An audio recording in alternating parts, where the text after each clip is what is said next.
전능하사 천지를 만드신 하나님 아버지를 내가 믿사오며 그의 아들 우리 주 예수 그리스도를 믿사오니 이는 성령으로 잉태하사 동정녀 마리아에게 나시고 본디오 빌라도에게 고난을 받으사 십자가에 못 박혀 죽으시고 장사한 지 사흘 만에 죽은 자 가운데서 다시 살아나시며 하늘에 오르사 전능하신 하나님 우편에 앉아 계시다가 저리로서 산 자와 죽은 자를 심판하러 오시리라.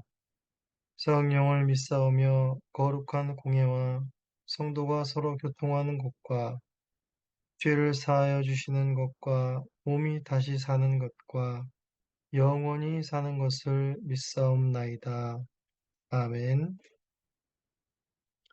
이 시간 찬송하시겠습니다. 찬송은 325장, 통일 찬송가 359장, 예수가 함께 계시니 1절과 2절, 1절과 2절을 찬송하시겠습니다.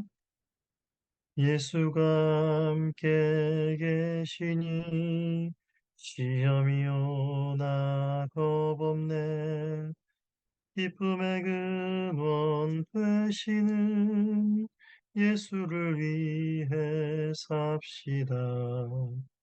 날마다 주를 섬기며 언제나 주를 기리고 그 사랑 안에 살면서 딴 길로 가지 맙시다. 이 세상 사는 동안에 주 이름 전파하면서 무한한 복락 주시는 예수를 위해 삽시다. 날마다 주를 섬기며 언제나 주를 기리고 그 사랑 안에 살면서 딴 길로 가지 맙시다. 네. 우리 하나님 말씀 모시도록 하겠습니다. 하나님 말씀은 예레미야 1장 11절에서 19절의 말씀입니다. 여호와의 말씀이 또 내게 임하니라. 이르시되 예레미야야 내가 무엇을 보느냐 하시매 내가 대답하되 내가 살구나무 가지를 보나이다. 여호와께서 내게 이르시되 내가 잘 보았도다. 이는 내가 내 말을 지켜 그대로 이루려 함이라 하시니라. 여호와의 말씀이 다시 내게 임하여 임하니라. 이르시되 내가 무엇을 보느냐 대답하되 끓는 가마를 보나이다. 그 윗면이 북에서부터 기울어졌나이다 하니 여호와께서 내게 이르시되 재앙이 북방에서 일어나 이 땅의 모든 주민에게 부어지리니 내가 북방 왕국들의 모든 족속들을 부를 것인즉 그들이 와서 예루살렘 성문 어귀에 각기 자리를 정하고 그 사방 모든 성벽과 유다 모든 성읍들을 치리라. 여호와의 말이니라. 무리가 나를 버리고 다른 신들에게 분향하며 자기 손으로 만든 것들에 절하였은즉 내가 나의 심판을 그들에게 선고하여 그들의 모든 죄악을 징계하리라. 그러므로 너는 내 허리를 동이고 일어나 내가 내게 명령한 바를 다 그들에게 말하라. 그들 때문에 두려워하지 말라. 내가 그들 앞에서 두려움을 당하지 않게 하리라. 보라, 내가 오늘 너를 그 온 땅과 유다 왕들과 그 지도자들과 그 제사장들과 그 땅 백성 앞에 견고한 성읍, 쇠기둥, 노성벽이 되게 하였은즉 그들이 너를 치나 너를 이기지 못하리니 이는 내가 너와 함께하여 너를 구원할 것임이니라. 여호와의 말이니라. 하나님의 말씀입니다. 하나님께 감사합니다. 네, 오늘 본문 11절에서 16절은 이제 하나님의 말씀이 두 가지 환상을 통해서 예레미야에게 임하는 것으로 시작합니다. 네, 그 첫 번째 환상은 살구나무 가지 환상입니다.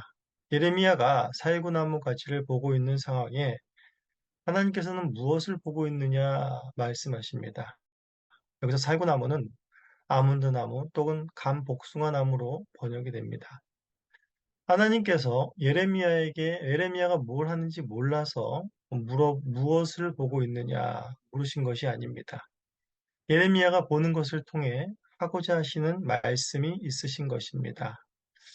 그런데 우리말 성경으로 보면 11절과 12절의 문맥이 상당히 어색해 보입니다.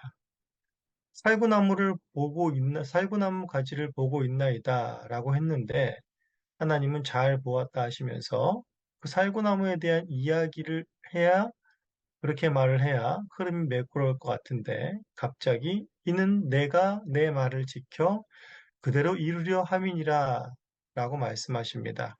이 12절의 문맥을 좀 더 11절과 흐름을 맞게 좀 해석해 보면 세번역 성경은 이렇게 말하고 있습니다. 내가 한 말이 그대로 이루어지는 것을 내가 지켜보고 있다 라는 의미인 것입니다. 자, 살구나무를 보고 있다라는 11절의 말씀과 12절에 내가 한 말이 그대로 이루어지는 것을 내가 지켜보고 있다는 것이 도대체 서로 무슨 연관성이 있는 것인지 11절과 12절은 너무 생뚱맞은 말씀 같습니다.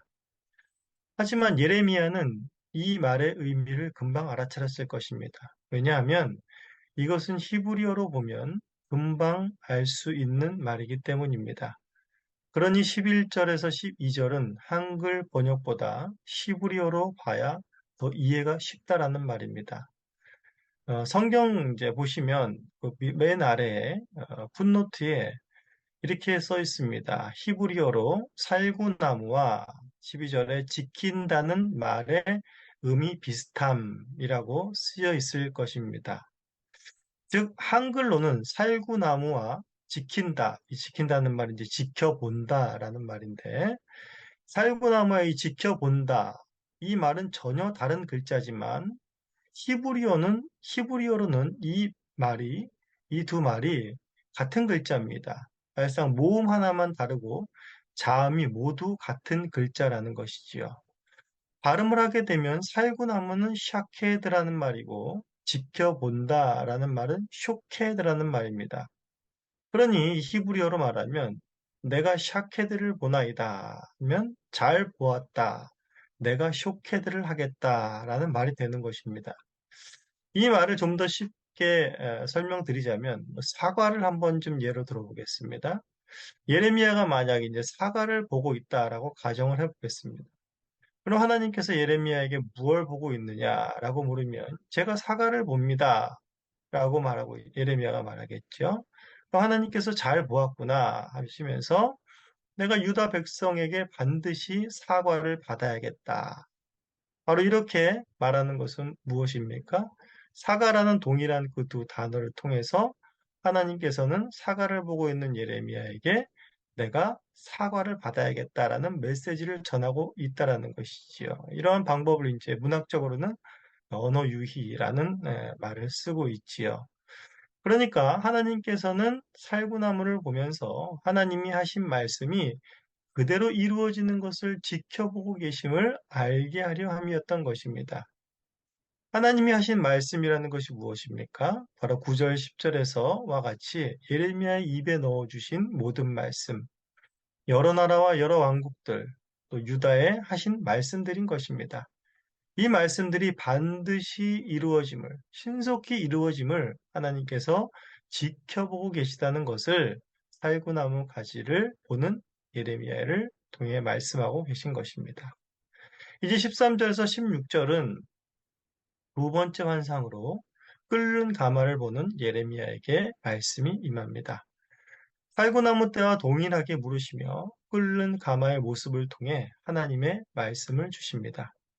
예레미야는 이 끓는 가마는 윗면이 북에서부터 기울어졌나이다 라고 대답을 합니다. 이 모습을 통해서 하나님께서 하시고자 하시는 말씀은 무엇입니까? 바로 북방에서부터 이 땅의 모든 민족, 즉 유다 민족에게 예루살렘에 임할 재앙을 바로 말씀하고 계신 것입니다. 그 재앙이 북방에서부터 와서 유다의 재앙을 일으킬 자들은 바로 20장부터 나오는 바로 바벨론 제국을 가리키고 있는 것입니다. 사실 고대로부터 강한 나라가 약한 나라를 공격하고 속국으로 삼는 일들은 흔히 있는 일들이었습니다. 그러나 이것은 단순히 역사 속에서 일어나는 세상의 정복력에 의한 것이 아니라 하나님의 계획이요, 하나님의 심판이라는 사실을 알리고 있는 것입니다. 하나님의 백성인 유다 백성이 이와 같은 무서운 심판을 당해야 하는 이유가 무엇입니까? 그것은 16절에서 말씀하고 있듯이 이들이 하나님을 버리고 다른 신들을 쫓은 것입니다. 우상을 섬긴 것이지요. 북이스라엘의 멸망도 그랬고 유다에 내려질 재앙과 멸망도 동일합니다. 강대국이 쳐들어와서 힘이 없어 망한 것이 아니라 바로 하나님을 떠나 우상을 섬기는 것 때문에 재앙과 심판이 임하게 되는 것입니다. 출애굽 이후로 계명의 말씀들을 통해 계속 이스라엘 백성들에게 하나님께서 강조하고 또 외우게 하고 잊지 말게 했던 것은 바로 하나님만을 섬기고 우상을 섬기지 말라는 것이었습니다. 이들은 모두 이 말씀을 떠났고 그 결과는 심판이요 무서운 재앙뿐이었던 것입니다. 이 재앙의 심판의 소식을 전할 예레미야는 이제 준비해야 할 것이 있습니다. 전해주는 말씀을 그대로 전하면 되는데 무엇을 준비해야 할 것이 있을까요? 이러한 재앙과 심판의 말씀을 유다의 왕과 백성들은 전혀 받아들이지 않을 것이기 때문이었습니다. 19절에서 말하듯이 너를 치는 자들이 있을 것임을 또한 앞으로 계속 확인할 수 있겠지만 예레미야는 매를 맞고 감옥에 갇히고 조롱을 당하고 거짓말하는 자로 하나님의 말씀을 전한다는 이유로 또 그들의 귀에 즐겁게 또 긍정적인 메시지를 전하지 않는다는 이유로 예레미야는 많은 고난을 당하게 될 것입니다. 바로 17절은 이런 사명을 감당해야 할 예레미야에게 영적으로 무장할 것을 명하고 계십니다. 너는 허리를 동이라 라고 말하는데 이 말은 너는 준비하고 있으라 라는 말입니다. 언제든지 하나님이 말하라, 전파하라 하면 가서 전하도록 준비하라는 것입니다. 그리고 그들 때문에 두려워하지 말라고 하나님께서는 계속 강조하십니다. 그렇다면 어떻게 예레미야가 수많은 저항과 수모와 고통 속에서도 두려워하지 않고 하나님의 말씀을 전할 수가 있겠습니까? 바로 18절에서 19절에 그 답을 하고 계십니다. 바로 하나님께서 그렇게 만들어 주시겠다라는 것입니다. 먼저 하나님께서는 예레미야의 대적이 될 대상들을 열거하십니다. 온 땅과 유다 왕들과 그 지도자들과 제사장들과 그 땅의 백성들이 바로 예레미야의 대적들이 될 것입니다. 같은 민족의 모두가 예레미야를 배척하고 적이 된다는 말이지요. 예레미야로서는 도저히 감당할 수 없는, 맞설 수 없는 상대인 것입니다. 이런 자들 앞에 하나님은 예레미야를 견고한 성읍이 되게 하고 쇠기둥과 노성벽이 되게 하신다고 말씀하십니다. 어떻게 예레미야는 이렇게 강한 선지자로 사역을 할 수 있게 되는 것일까요? 바로 그 핵심은 19절에 내가 너와 함께함이라 라는 말씀이 있는 것입니다. 예레미야가 막 삼손처럼 초인적인 힘이 생긴다거나 멘탈이 막 세상 사람이 감당할 수 없을 정도의 그런 멘탈로 강력해진다는 거나 예레미야의 신체적인 또한 성정의 변화가 생기는 것이 아니라 바로 하나님께서 함께 하신다라는 것입니다. 이것이 바로 예레미야가 유다에서 40년의 긴 세월을 사역할 수 있었던 유일한 힘인 것입니다. 오늘날에도 여전히 하나님을 떠나 우상을 섬기는 세상에 반드시 하나님의 심판이, 재앙이 임할 것입니다. 하나님께서 하신 말씀이 그대로 이루어지는 것을 하나님께서는 지금도 지켜보고 계십니다. 이런 세상 속에서 신자는 주님이 오실 날이 가까울수록 또한 핍박과 고난이 더해진다는 사실을 늘 기억하고 있어야 합니다. 그러나 신자가 죄악이 관영한 세상 속에서 살아갈 수 있는 유일한 힘은 예레미야에게 약속한 것과 동일합니다. 예수님은 세상 끝날까지 내가 너희와 항상 함께 있으리라 약속하셨습니다. 오늘도 이 죄악이 관영된 세상 가운데에서 예수 그리스도께서 우리에게 약속하신 그 약속을 굳게 믿음으로 주님과 동행하시고 복된 하루를 보내시는 귀한 교우님들이 되시기를 간절히 소원합니다. 시간에 기도하시겠습니다. 하나님 아버지 감사합니다. 이 새벽에 저희들을 또한 깨우시고 또한 예레미야서의 말씀을 통하여서 하나님의 말씀은 반드시 이루어지며 또한 그 말씀에 맡은 자로서 또한 그 말씀을 온전히 전해야 되는 그 사명을 가진 예레미야를 보았습니다. 이것은 단순히 예레미야 시대 때만 있었던 것이 아니라 또한 예레미야에게만 있는 것이 아니라 또한 오늘날 우리의 시대에 또한 우리에게 또한 하나님께서 하시는 말씀이신 줄 믿습니다. 이 죄악된 세상 가운데에 또한 우리가 하나님의 말씀 위에 굳게 서서 또한 세상에 어떠한 핍박이 온다 할지라도 어떠한 시험이 온다 할지라도 하나님이 우리와 함께 하심을 굳게 믿고 이 땅을 하나님의 사람답게 세상의 소금과 빛으로 살아갈 수 있도록 은혜 내려 주시옵소서. 감사합니다. 예수님의 이름으로 기도합니다. 아멘. 우리 시간에 주님께서 가르쳐 주신 기도로 새벽 기도회를 마치도록 하겠습니다. 하늘에 계신 우리 아버지여, 이름이 거룩히 여김을 받으시오며 나라가 임하시오며 뜻이 하늘에서 이루어진 것 같이 땅에서도 이루어지이다. 오늘 우리에게 일용할 양식을 주시옵고 우리가 우리에게 죄 지은 자를 사하여 준 것 같이 우리 죄를 사하여 주시옵고 우리를 시험에 들게 하지 마시옵고 다만 악에서 구하시옵소서. 나라와 권세와 영광이 아버지께 영원히 있사옵나이다. 아멘.